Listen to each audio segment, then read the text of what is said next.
জয়গুরু। বন্ধুরা, আপনারা কি কাউকে কান্না করতে দেখেছেন?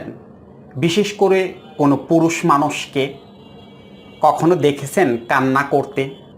আজকে আমি কান্নার কথা শোনাবো আপনাদের, অর্থাৎ একজন পুরুষ মানুষ কেন কাঁদে, কখন কাঁদে। দক্ষিণ কোরিয়া প্রবাসী এক ভদ্রলোকের গতকালকে আমি কাউন্সেলিং শেষ করেছি। ওই ভদ্রলোক 7 দিন আগে যখন কাউন্সেলিং শুরু করলো, ওই দিনও ওই ভদ্রলোক কান্না করেছিল, হাউমাউ করে কেঁদেছিল, আমাকে বলেছিল যে স্যার আপনি আমাকে এই জায়গা থেকে মুক্তি দেন, আপনি আমাকে এখান থেকে বাঁচান, আমাকে বলেছিল। তখন তার সেই কান্নাটা ছিল কষ্টের কান্না, যন্ত্রণার কান্না, হৃদয় নিগ্রানো কান্না।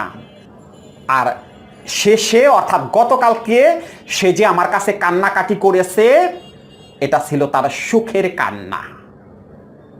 সুস্থ হওয়ার অনুভূতি প্রকাশ করতে গিয়ে আমার কাছে সে হাউমাউ করে কেঁদেছে। এই ভদ্রলোক 2 বছর যাবৎ মৃত্যু ভয় দ্বারা আক্রান্ত। এমন একটা অবস্থা, সে রুম থেকে বাহিরে যেতে পারতো না, কাজকর্ম তো দূরের কথা। একা রুমে থাকলে তার পালপিটেশন বেড়ে যেত, অর্থাৎ বুক ধরফর ধরফর করে কাঁপতো। তার কাছে মনে হতো এখনই বুঝি বিল্ডিং ভেঙে আমার মাথার উপরে পড়ে যাবে, আমি মনে হয় আর বাঁচতে পারবো না। এমন একজন যন্ত্রণাদায়ক রোগীর কথা আপনাদের আমি বলতেছি। এই ভদ্রলোক বছরখানিক আগে নাকি ইন্ডিয়ান এক ভদ্রলোকের কাছ থেকে কাউন্সেলিং করেছে এই সমস্যার জন্য। টানা 21 দিন নাকি এই ভদ্রলোক কাউন্সেলিং করেছে, সুস্থ হইতে পারেনি। কেন সুস্থ হইতে পারেনি? তাহলে কি ওই লোকের কাউন্সেলিং ভুল ছিল? যার কথা এই প্রবাসী ভাই বলতেছে তার কাউন্সেলিং ভুল ছিল না।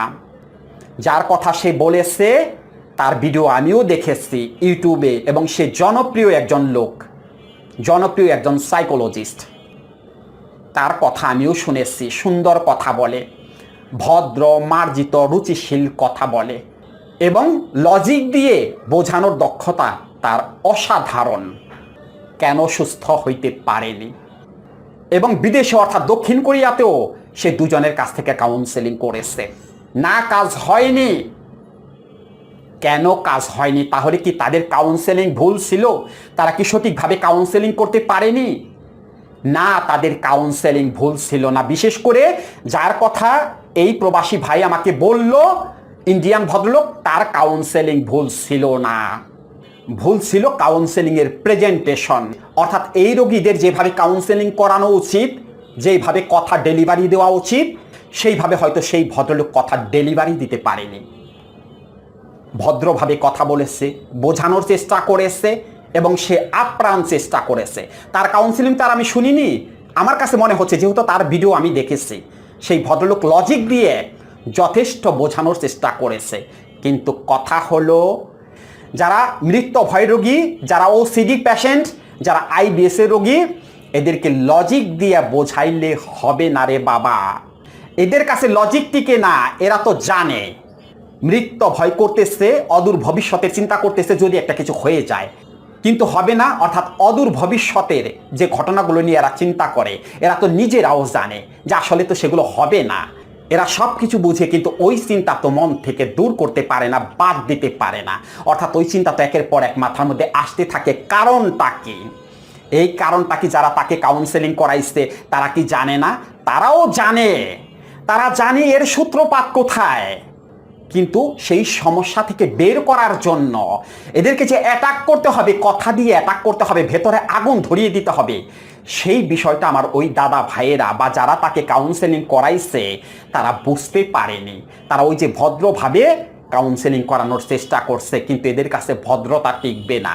এরা সব কিছু বুঝে, ওই যে একটা কথা আছে না, মাতবর সাহেব আমি সব কিছু বুঝি, তাল গাছ আমার এখানেই থাকবে। অর্থাৎ এরা যে তেরা টাইপের, অর্থাৎ একটু ঘাড় তেরা, অলস পদার্থ। যারা কাউন্সেলিং করাইছে তারাও জানে, কিন্তু তারা সেইভাবে অ্যাটাকটা করতে পারে নাই, অর্থাৎ এদের ভেতরকে চাঙ্গা করতে পারে নাই। এরা সুন্দরভাবে কাউন্সেলিং করাইছে, ফলস্বরূপ কি হয়েছে? এই যে রোগী বের হইতে পারে নাই বা বের হইতে পারে না। এই ভদ্রলোক অর্থাৎ আমার এই প্রবাসী ভাই আমাকে বলতেছিল কালকে কান্না করতেছিল আর বলতেছিল যে গালাগালি করে একজন মানুষকে যে সুস্থ করা যায় এটা আমার স্যার জানা ছিল না। আপনি আমাকে যে গালাগালি করেছেন সেই কাউন্সেলিংয়ের শুরুর দিন থেকে এইরকম একটা কথাও স্যার আজ পর্যন্ত কি আমাকে বলেনি বা বলার সাহস পায়নি। আমি তো স্যার আপনার কথা শুনে দ্বিতীয় দিনই সুস্থ হয়ে গিয়েছিলাম, কেননা আপনি প্রথম দিন আমাকে যে অ্যাটাক করেছেন কথা দিয়ে, স্যার সারা রাত আমি ঘুমাইতে পারি নাই স্যার, সারা রাত আমি বসে বসে কান্না করছি। তারপরের দিন সকালবেলা অর্থাৎ দ্বিতীয় দিন স্যার আমি কাজে যেতে বাধ্য হয়েছি। আপনার কথার পাওয়ারে স্যার, কথার পাওয়ার যে এরকম হইতে পারে, আপনার কথা না শুনলে স্যার আমি বুঝতে পারতাম না, বিশ্বাস করতাম না। আমি 1 বছর আগে থেকে স্যার আপনার ভিডিও দেখি, কিন্তু আপনি ভিডিওতে যেভাবে কথা বলেন, আপনার কথা শুনলে মনে হয় আপনি খুব রাগী একজন মানুষ। সেই জন্য স্যার সত্যি কথা আপনার সাথে কথা বলার সাহসটা পর্যন্ত আমি পাইনি। আর আমার কাছে মনে হতো এই লোকে এইভাবে কথা বলে, কিভাবে খোসা দিয়ে কথা বলে, সব সময় একটু অ্যাটাক করে কথা বলে, অমার্জিত ভাষায় কথা বলে, এই লোক আমাকে কি কাউন্সেলিং করাবে আর আমি বা এর কাছ থেকে কিভাবে সুস্থ হব। কিন্তু এখন সে না বুঝতেছি আপনার ওই কথার মধ্যে যে কি থাকে, তখন তো বুঝতে পারি নাই স্যার। কথা দিয়ে রাগারাগি করে গালাগালি করে আপনি আমাকে কিভাবে পরিবর্তন করে দিলেন, এখন বুঝতে পারতেছি স্যার। আর আমার সমস্যাটা যে কোথায় ছিল সেটা তো আপনি আমাকে দ্বিতীয় দিনই ধরাই দিচ্ছেন। আপনি যা যা বলেছেন জানি না কিভাবে আমার সাথে সব কিছু মিলে গেছে। আমি আসলে অলস টাইপের ছিলাম স্যার, সত্যি কথা। আমি কাজকর্ম খুব একটা করতে চাইতাম না, বা কাজকর্ম দেখলে পরে আমার ভয় লাগতো। কিন্তু এই বিষয়টা তো কেউ আমাকে ধরাই দেয় নাই স্যার। আমাকে সবাই বলতো ব্যস্ত থাকেন, ব্যস্ত থাকলেই দুশ্চিন্তা আসবে না। আমি তখন তাকে বললাম যে কেন, তারা তো মিথ্যে কথা বলে নাই, আপনাকে তো ব্যস্ত থাকতে বলছে, আপনাকে তো কাজের মধ্যে ব্যস্ত থাকতে বলছে। তখন আমার এই প্রবাসী ভাই বলতেছে স্যার ওইরকম কাজে যে সকালবেলা যাবো ওইরকম জেদ তো আমার মধ্যে তৈরি হয় নাই। সত্য কথা বলি কি স্যার, ওই ভদ্রলোক যখন আমাকে কাউন্সেলিং করাইছে স্যার, ওনার কাউন্সেলিংয়ের সময় আমার ঘুম আসতো। অনেক সুন্দর সুন্দর কথা বলতো, অনেক লজিক দিয়ে কথা বলতো, কিন্তু সেগুলো আমি বুঝতে পারতাম না স্যার। সেই জন্য আমার মনের মধ্যে স্যার চাপ সৃষ্টি হয়নি। আর আপনি আমাকে শুরুর দিন থেকে যা করেছেন, আপনি তো স্যার আমাকে ঘুমাইতেই দেন নাই। আপনার কথার চাপে, কথার পাওয়ারে স্যার আমি সারা রাত ঘুমাইতে পারি নাই। আপনি আমাকে এমন কাজ করেছেন যার দরুন আমি দ্বিতীয় দিন কাজ করতে বাধ্য হয়েছি, এবং আজ পর্যন্ত কাজ করেও যাচ্ছি। আলহামদুলিল্লাহ, আমার কোনো সমস্যা নেই স্যার। আপনার জন্য আমার মন থেকে দোয়া রইল। আসলেই তো আমি ভালোভাবে কথা বলতে পারি না, কি করব দাদা ভাই। কোনো পীড়িতের গল্প ইনিয়ে বিনিয়ে কথা বলা, এগুলো যে আমার মুখ দিয়ে বের হয় না। আমি যে ভদ্র আচরণ করতে পারি না, কি করব বলেন আপনারা। আমি কাদের কাউন্সেলিং করাই এটা আমাকে বুঝতে হবে। মানসিক রোগী 2 ধরনের আছে। এক ধরনের মানসিক রোগী অর্থাৎ যারা মেজর মেন্টাল ডিসঅর্ডার দ্বারা আক্রান্ত, তারা হলো উন্মাদ, তারা হলো পাগল, তারা রাস্তায় ল্যাংটো হয়ে থাকে। তাদেরকে ভালোবাসা দিতে হয়, তাদেরকে আন্তরিকতা দিতে হয়, তাদেরকে সুস্থ করার জন্য। কিন্তু আমি যাদের কাউন্সেলিং করাই তারা মাইনর মেন্টাল ডিসঅর্ডার দ্বারা আক্রান্ত, অর্থাৎ এরা এমন এক ধরনের মানসিক রোগী, সব কিছু বোঝে কিন্তু কাজ করে না। অর্থাৎ সব কিছু বুঝতেছে, একই প্লেট যে 10 বার ধোয়, সে নিজেও জানে যে 10 বার ধোয়া ঠিক হচ্ছে না, তারপরেও সেটা ফিরবে না। আমি এমন মানসিক রোগীদের কাউন্সেলিং করাই। অর্থাৎ এরা হলো ভদ্র গোছের মানসিক রোগী। আর এটা এখন থেকে না, রোগ হওয়ার পরে থেকে না, রোগ হওয়ার আগেই ছিল এরা অলস পদার্থ। তাহলে এই রোগীদের ভালোবাসা, কিসের ভালোবাসা দেব রে ভাই আমি? ভালোবাসা দিলে কি এরা সুস্থ হবে? এদেরকে সুস্থ করা যাবে যদি ওই সুন্দর সুন্দর কথা বলি? করা যাবে না। এদেরকে অ্যাটাক করতে হবে, কথা দিয়ে অ্যাটাক করতে হবে, এদের ভেতরে আগুন ধরিয়ে দিতে হবে।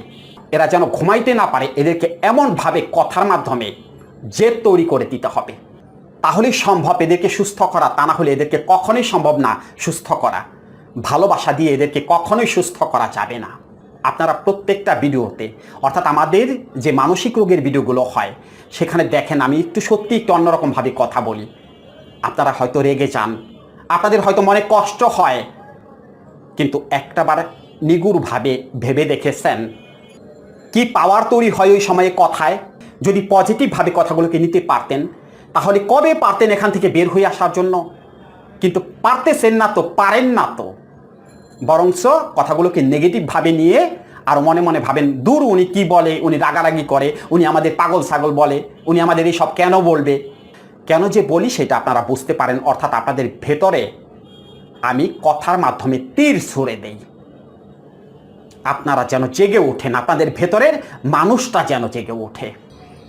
This is counselling or psychotherapy without medicine.